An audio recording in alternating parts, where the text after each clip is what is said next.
Well, in that you just heard Congressman Joe Sestak talking about that controversial job offer from the White House. Of course, this afternoon, the White House is firing back at charges of impropriety as we learned President Bill Clinton was the man that was tapped to chat with Sestak. Now, White House Chief of Staff Rahm Emanuel apparently recruited Clinton to act as a go-between last summer. The former president was told to see if Sestak would stay in the House and out of the state's Senate primary if given an unpaid advisory position. Well, just moments ago, Sestak offered his version of the events. Rahm Emanuel had brought up about a presidential board of something, you know, if I were to stay in the House. And I almost interrupted the president and said, Mr. President, I am going to decide to get in this or not, only depending upon what's good for Pennsylvania's working families, not an offer. And yesterday, President Obama insisted there was nothing improper about the situation. Take a listen. I can assure the public that nothing improper took place. But as I said, there will be a response shortly on that issue. And as promised, today the White House released this memo on the matter. It reads in part, allegations of improper conduct rest on factual errors and they lack a basis in the law. Still, the White House explanation not good enough for some Republican critics. Congressman Darrell Issa calling the alleged deal-making tantamount to bribery, and now he's calling for an FBI probe into the matter after the Justice Department has refused to take it up. Elliot.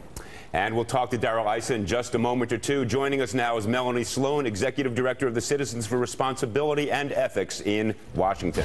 Melanie, let me ask you this. Having just seen that snippet, you are a lawyer familiar with all the statutes involved. Is there anything here that you think is even close to the line in terms of being criminal or improper?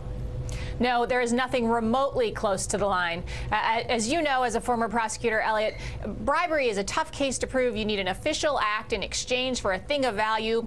You just don't have that case here. Darrell Issa is really trying to make politics out of this all by screaming about it and calling it illegal. He thinks that suddenly it will become illegal, but that's just not the way the law works.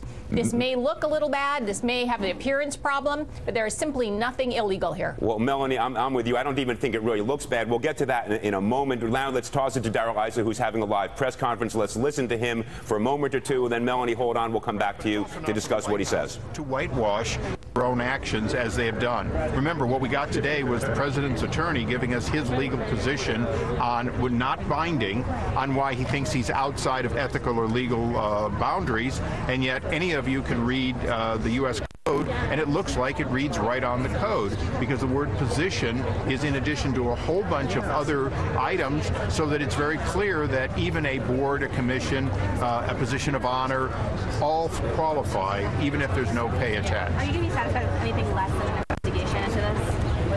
We're not going to be satisfied until the truth is known. More importantly, we now question the president's continued claim that this is going to be a more ethical administration.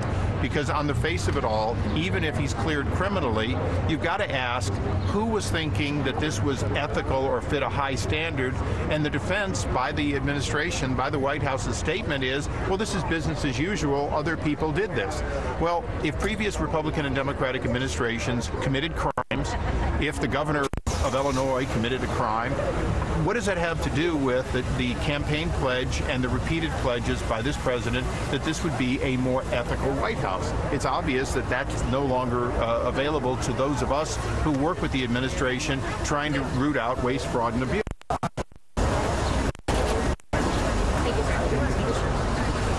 Thank you. Thank you.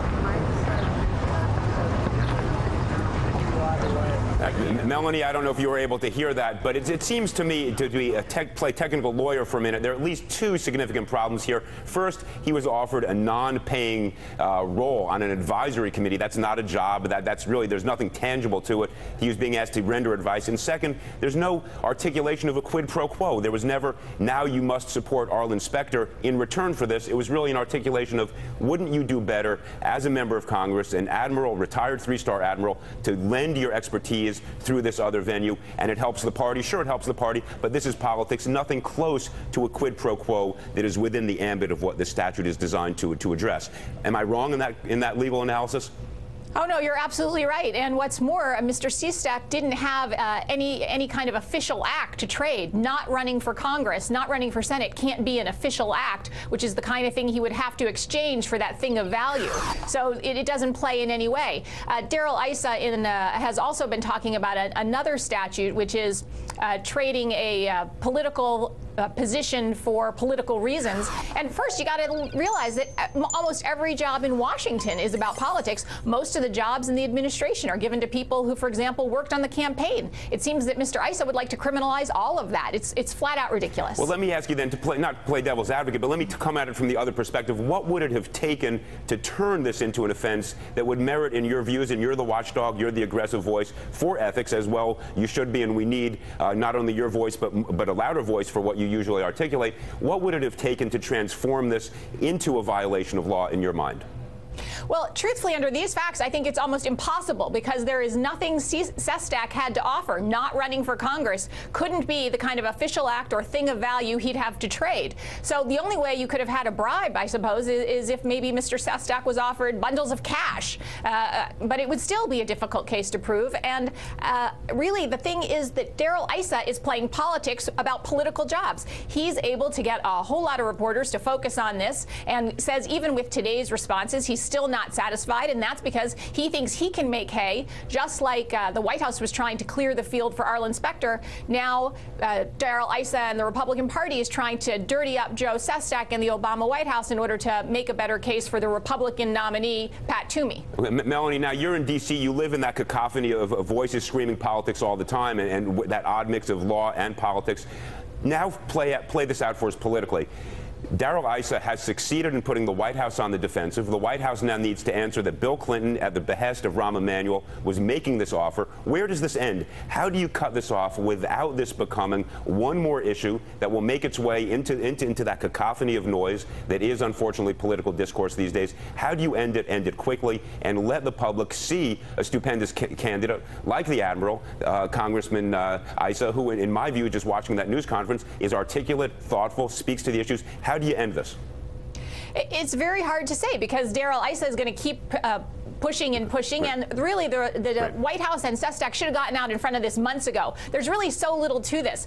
Really, he was offered a position on an unpaid advisory board. That's really not much of an offer. How could that have been expected to persuade literally anybody not to do anything? So if they had gotten out in front of this story many months ago, they would have been able to put the kibosh on this. Now, Issa and the Republicans seem to think that this is just something where they're going to dig and dig and dig. Whether or not it's much ado about nothing, hopefully reporters will get the message, realize that this is just politics playing out here, both in the Obama White House to clear the field for Specter, and then even more, it's more politics on the Republican side of the aisle now, trying to push this up through the election to dirty up Sestak and the Obama White House so Pat Toomey can win. Melanie, thank you so much and appreciate your voice on this, and this will be continuing, unfortunately, a continuing conversation.